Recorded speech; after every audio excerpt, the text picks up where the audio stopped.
Hello students, important 2 mark and 3 mark problem series la ipo நம்ம third lesson la 3.12 ஓகேவா 3.12 ப்ராப்ளம்ல நம்ம ஆக்சுவலா இந்த ப்ராப்ளம்க்கு நம்ம சொல்யூஷனை சேர்த்தே எடுத்துட்டு வந்துட்டோம் இந்த இடத்துல.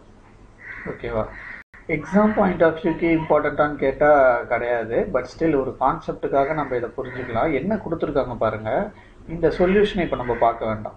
சரியா, சொல்யூஷனை இப்போ பார்க்க வேண்டாம், அது கொஷினை மட்டும் இப்போ நம்ம படிப்போம்.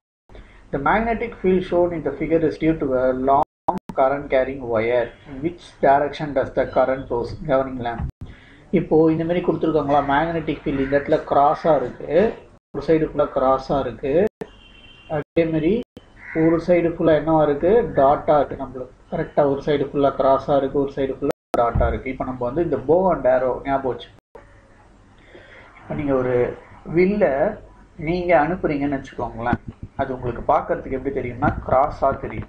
கரெக்டாக அந்த வியூ சொல்கிறேன், நீங்கள் அனுப்பினதுக்கப்புறமா அதோடைய பேக் சைடு தான் நம்ம பார்ப்போம், அது நம்மளுக்கு ஒரு கிராஸ் மாரி தெரியும், எக்ஸ் மாரி தெரியும். அதே ஒரு அம்பு, ஐ மீன் ஒரு அம்பை நம்ம அனுப்புகிறோம்னா அது நம்மளுக்கு பார்க்கறதுக்கு எப்படி தெரியும்னா கிராஸாக தெரியும் அம்பை அனுப்பினோம்னா. அதே நம்மளை நோக்கி வந்துச்சுன்னா அது நம்மளுக்கு பாயிண்ட் மாதிரி தான் தெரியும். அதே தான் இந்த இடத்துல, தட் இஸ் இது பேஜுக்கு உள்ளே போகுதுன்னு வச்சுக்கோங்களேன், ஒரு பிளேனுக்குள்ளே போகுதுன்னா நம்மளுக்கு அது எக்ஸாக தெரியும்.